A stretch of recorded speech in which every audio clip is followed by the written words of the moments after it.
चूहे और हाथी की दोस्ती। एक खूबसूरत जंगल में जहाँ सब जानवर खुशी से ज़िंदगी गुजार रहे थे, एक छोटा सा चूहा रहता था जिसका नाम मानू था। मानू एक ज़हीन और चाकू चौबंद चूहा था, लेकिन इसकी ज़िंदगी जंगल के बड़े और खौफनाक जानवरों की वजह से मुश्किल थी। इसी जंगल में एक ताकतवर हाथी भी रहता था जिसका नाम मोटू था।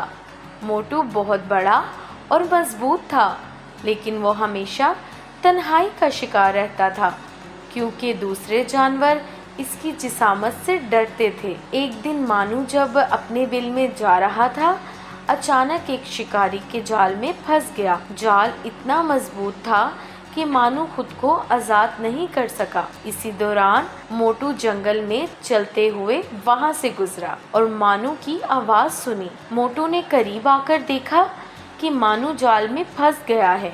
मोटू ने फौरन अपनी बड़ी और मजबूत टांगों से जाल को खींचना शुरू किया और मानू को आज़ाद कर दिया। मानू ने शुक्रगुजारी के साथ कहा, शुक्रिया मोटू, मैं तुम्हारे बगैर यहाँ से नहीं निकल सकता था। मानू ने मोटू की मदद के लिए इसे अपने छोटे से बिल में दावत दी। मोटू ने शाइस्तगी से इनकार कर दिया, मगर मानू के इसरार पर इसने आकर खाना खाया। इसी मौका पर दोनों के दरमियान गुफ्तगू हुई और इन्होंने एक दूसरे की ज़िंदगी की कहानियाँ सुनी। मोटू ने मानू को बताया कि इसकी अज़मत और ताकत के बावजूद वो हमेशा तन्हाई का शिकार रहता है क्योंकि दूसरे जानवर इससे डरते हैं। मानू ने अपने छोटे और सादा दिल की बातें मोटू को सुनाई और जल्द ही दोनों में दोस्ती का आगाज़ हो गया। एक दिन जंगल में एक शदीद तूफ़ान आया। तेज़ हवाएं, बारिशें और बिजली ने जंगल को ख़तरनाक बना दिया।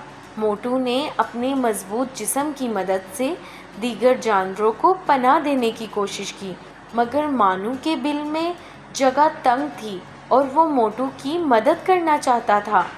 मानू ने सोचा कि वो मोटू की मदद कैसे कर सकता है और उसने अपनी चालाकी का इस्तेमाल किया।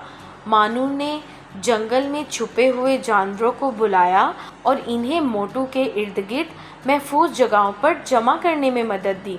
तूफ़ान ख़त्म होने के बाद जंगल के तमाम जानवर मोटू की मदद की तारीफ़ कर रहे थे। मानू की चालाकी और अक्लमंदी ने मोटू की ताकत के साथ मिलकर जंगल में सबको महफूज रखा। मोटू ने मानू की सादगी और साफ दिल की शुक्रगुजारी की। मोटू ने कहा, अगरचा मैं बड़ा हूँ और तुम छोटे हो, लेकिन तुमने अपनी चालाकी और अक्ल से साबित कर दिया है कि दोस्ती की ताकत किसी भी चीज़ से बड़ी नहीं होती। मानू और मोटू की दोस्ती ने जंगल में एक नया आगाज़ किया।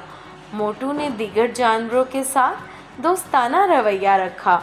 मानू ने अपने छोटे साइज़ के बावजूद अपनी अक्ल और मदद से जंगल में एक अहम मुकाम हासिल किया। ये कहानी हमें सिखाती है कि दोस्ती की ताकत किसी भी मुश्किल को हल कर सकती है और हर फर्द, चाहे वो कितना ही छोटा और बड़ा क्यों ना हो, अपने तरीके से अहमियत रखता है। अगर हम मिलकर काम करें तो हम सबकी ताकतों का फ़ायदा उठा सकते हैं और बेहतरीन नतीजा हासिल कर सकते हैं।